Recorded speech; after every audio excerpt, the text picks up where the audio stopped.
Welcome back. आप देख रहे हैं programme soul sisters only on Jarmaya TV. Sister Shazia के साथ बहुत ही खूबसूरत बातें हो रही थी, ज़बरदस्त गवाही हमने उनसे सुनी है। मैं चाहूँगी कि उनके साथ ही हमारी बड़ी प्यारी सी सिस्टर साइमा खादम मौजूद हैं। मैं आपसे भी आपकी पर्सनल गवाही के बारे में पूछना चाहूँगी। हमारे नाज़रीन के साथ शेयर कीजिए कि खुदा किस ज़बरदस्त तरीके के साथ आपकी ज़िंदगी में आया और आपने अपनी जवानी के याम खुदावंद को दिए। सिस्टर जी, खुदावंद आपको बहुत बरकत दे और सारी टीम को बहुत बरकत दे। थैंक यू जी, और शुक्रिया। खुदावंद के सबसे पहले हम शुक्रगुजार हैं कि उसने हमें ये मौका दिया। और मैं अपनी ये गवाही बताना चाहूँगी कि मुझे खुदावंद ने बचपन ही से चुना था और मैं बचपन ही से खुदावंद की चुनी हुई थी। कलाम में लिखा है कि मैंने तुझे चुन लिया। और मेरा जो रास्ता था ना, वो मेरा रास्ता दुनिया की तरफ जा ही नहीं सका। मैं जब 9th क्लास में थी तो मैं शुरू से संडे स्कूल और चर्च में बहुत ज़्यादा इंटरेस्टेड थी और खुदावंद की तरफ से ही। और बहुत सी मेरी जो फ्रेंड्स होती थी उनको भी मैं समटाइम जब मैं बैठती थी तो मैं कभी ये नहीं कहती थी कि बच्चों के साथ होता है ना कि कोई खेलता है या इन चीज़ों में इंटरेस्टेड होता है, मैं उनको अपने साथ बैठा के या हम गीत तैयार करना शुरू कर देते थे या कोई मतलब किस तरह से खुदावंद के कामों में हम होते थे। और फिर जब मैं 9th क्लास में आई तो मैंने Bible college FG Bible college से संडे स्कूल कोर्स किया। और जब मैं वहाँ पे कोर्स करने गई थी तो वहाँ पर मेरे डैड जो थे वो मेरे लिए अमरूद लेकर आए और मैंने अपने सारे फ्रेंड्स के साथ बैठ के वो अमरूद खाए। तो वो मुझे नहीं पता था, मैं ज़रा साफ़ सफाई की बहुत ख्याल रखने वाली थी। और मैं नीचे गई, बाइबल कॉलेज में हम ऊपर फ्लोर पे थे, नीचे गए और उन्होंने पानी भरा और मैं ना फ़ौरन से पानी पीने की कोशिश की कि इससे पहले कि कोई पिए तो मैं पी लूँ। और मुझे हो गया उससे हैज़ा। और जब मुझे हैज़ा हो गया, पूरा बाइबल कॉलेज मुझे पूरी कोशिश कर रहा था कि मैं किसी तरह ठीक हो जाऊं। वहाँ पे जितने पास्टर्स थे, जितनी सिस्टर्स थी, वो सारी कोशिश कर रही थी, लेकिन मैं ठीक नहीं हो सकी। और मैंने मतलब कि मेरी बुरी तबीयत हो गई, इतनी बुरा हाल हो गया कि मैं बेहोश हो गई। उन्होंने मेरे घर में कॉल की, उन्होंने कहा कि आपकी बेटी बेहोश हो गई है तो आप ना इसको ले जाएं। तो मैं वापस आ गई। जैसे ही मैं वापस आई हूँ, मैं जनरल हॉस्पिटल चली गई और वहाँ पे मुझे ड्रिप्स लगी और मेरी जो अंतड़ियाँ थी ना, वो उनमें बल पड़ गया। अब उनमें जब बल पड़ गया तो डॉक्टर्स कहते थे कि इसका ऑपरेट होगा लेकिन स्टिच नहीं होंगे। इसमें से 70% लोग नहीं बचते, 30% लोग बचते हैं। अब मैं इस कदर परेशान हो गई थी कि मैंने अपनी लाइफ में ये सोच लिया था कि इसके बाद तो मेरी जिंदगी खत्म। जैसे यूसुफ को कुएं में फेंक दिया गया और वो सोच रहा था कि मेरी ज़िंदगी ख़त्म, मैं इसके बाद कुछ भी नहीं कर सकता। और जैसे ही मैं हॉस्पिटल में गई तो मैं 15 दिन तक मैंने कुछ नहीं खाया। मुझे नालियाँ लगी, नाक के ज़रिए से पेट में जा रही थी और उसके ज़रिए से मेरे खाना जो था वो अंदर सारा जहर बन गया और उसको सिरिंज के ज़रिए से वो निकाला जाता था। और मैं बहुत परेशान और एवरी टाइम मैं दुआ करी थी। मैंने कहा खुदावन देख, मैं तेरी बेटी हूँ, सूखी हड्डियों को भी शिफा देने वाला खुदा है, तो तू मुझे क्यों नहीं शिफा दे सकता। तो मैं बहुत, मेरा अबलीस के साथ समझ लें कि इतना मुकाबला था कि मैं हार चुकी थी। और मैं सोचती थी कि इसके बाद मेरी पूरी फैमिली भी समझ रही थी, डॉक्टर्स ने साइन करवा दी, उन्होंने कहा कि भी इसके बाद शायद ये बच सके, आप इसको मिल सकते हैं, इसके बाद ये ऑपरेट होकर आए, इसकी ज़िंदगी शायद हो या ना हो। तो खुदावन के फजल से मैं जब मेरा ऑपरेट होना था, मैं ऑपरेशन थिएटर के अंदर गई। 15 दिन मुझे पूरे लाहौर के डॉक्टर्स ने चेक कर लिया, लेकिन किसी को मेरी समझ नहीं आई। सब कह रहे थे कि इसका ऑपरेट होगा।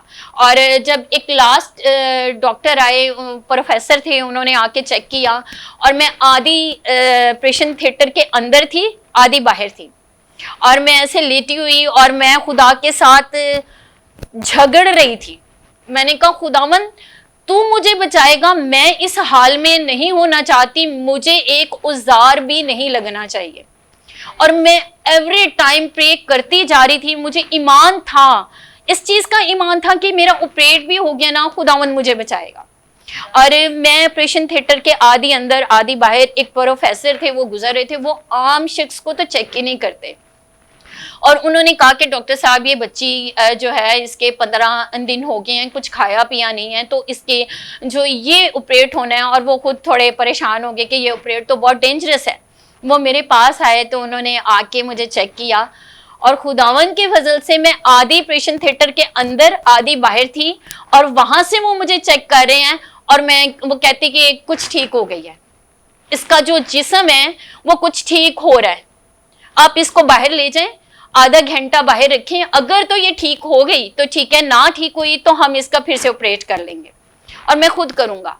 और खुदावन के फजल से जब वो मुझे बाहर लेके गए, मैं प्रे में थी, मैं प्रे करती जा रही थी, खुदावन तू ही मुझे बचाने वाला है, खुदावन तू ही मुझे बचाएगा। और खुदावन के फजल से मैं और ज़्यादा ठीक हो गई, और ज़्यादा ठीक हो गई। उन्होंने कहा कि काफ़ी बेहतर, पहले से और ज़्यादा बेहतर हो गई है। 15 दिन से मेरा जो स्टमक था, मेरा जो पूरे बॉडी का निज़ाम था वो स्टिल था। और वो उस आधे घंटे के अंदर खुदावन ने मुझे टच किया और मैं बाहर आ गई। और खुदावन के फजल से मुझे 4 खून की बॉटल्स लगी। तो जब खुदावन ने मुझे मैं वहाँ गई तो मुझे मेरे भाई ने बॉटल्स ला के दी वो खून की। फिर उसके बाद एक पास्टर आए खुदावन के फजल से, फिर उन्होंने मुझे ब्लड दिया और खुदावन के फजल से मैं 2-3 डेज़ में बिल्कुल खुदावन ने मुझे शिफा दे दी और मैं खुदावन के फजल से बिल्कुल ठीक हो गई। और मैं घर आई और मैंने खुदावन से कहा, खुदावन अब मेरी ज़िंदगी तेरी है, अब मुझे दुनिया की किसी चीज़ की कोई परवाह नहीं, अब बस मैं हमेशा जब तक मेरी जिंदगी है मैं तेरे साथ चलूंगी। और खुदावन ने मुझे इतना इस्तेमाल किया। खूबसूरत गवाही हमने साइमा की सुनी है।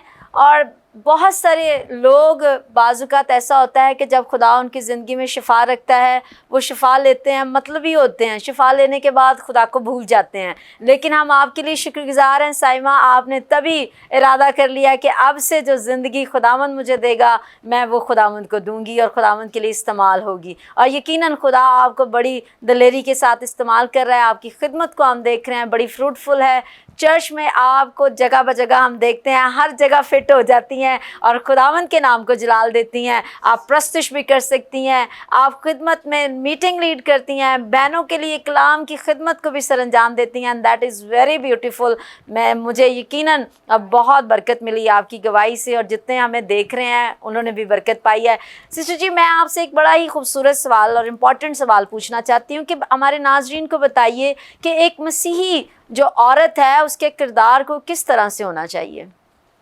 हम इमसाल की किताब में देखें ना 31 उसमें जो सुगड़ बीवी है, नेकोकार बीवी है वो, और खुदा का कलाम कहता है कि अच्छी बीवी जो है ना वो खुदावंद की तरफ से तोहफा है, क्योंकि आप देखें कि वो अपने खानदान को संभालती है। एक माँ जो है वो एक पहला स्कूल है अपने बच्चे के लिए, ठीक है।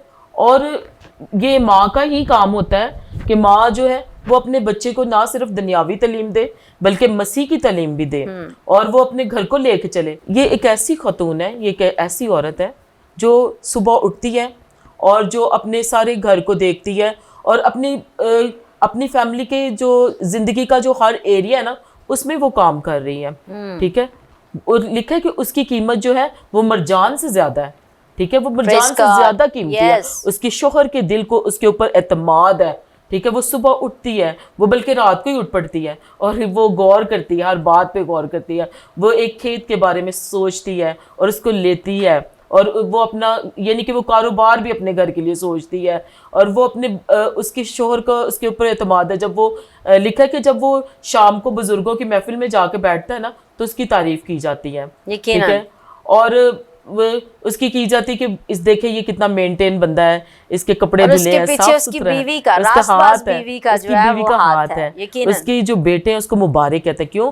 उसने अपने बेटों की जो तलीम और तरबियत है उस पर तवज्जो दी है, अपनी औलाद की तलीम और तरबियत पे भी तवज्जो दी है। और लिखा है कि वो मोहताजों की तरफ, वो मोहताजों को भी देती है, वो उनको भी देती है, यानी कि जैसा खुदा का कलाम है वो पूरे तौर पे खुदा के कलाम पे चलने वाली है। यानी ठीक कि है? हर लिहाज से से जो है वो मसीही औरत जो है हर जी। तरह से वो अपने खानदान का ख्याल रखती है, ना सिर्फ एक्सटर्न रोटी पानी जी बल्कि उनके कपड़ों का, उनके जो है कारोबार का, बिल्कुल उनके लिए अच्छे से अच्छे आइडियाज लेकर आती है कि किस तरह बिल्कुल से अपने खानदान को जो है वो मोटिवेट कर सकती है, अपने खानदान जी को बढ़ा सकती है। और ये एक मसीही औरत की पहचान होनी चाहिए और बिल्कुल है भी। जी नाज़रीन, आपने इवेंजलिस्ट शाज़िया की बातों को सुना कि किस खूबसूरती के साथ उन्होंने एक मसीही औरत के करैक्टर को बयान किया है। और मैं उन तमाम बहनों से जो अभी हमारी सारी गुफ्तगू सुन रही हैं, जो सुबह सवेरे नहीं उठने का पसंद करती, जो नहीं उठती, तो मैं आज आपको कहना चाहती हूँ कि ज़रूर है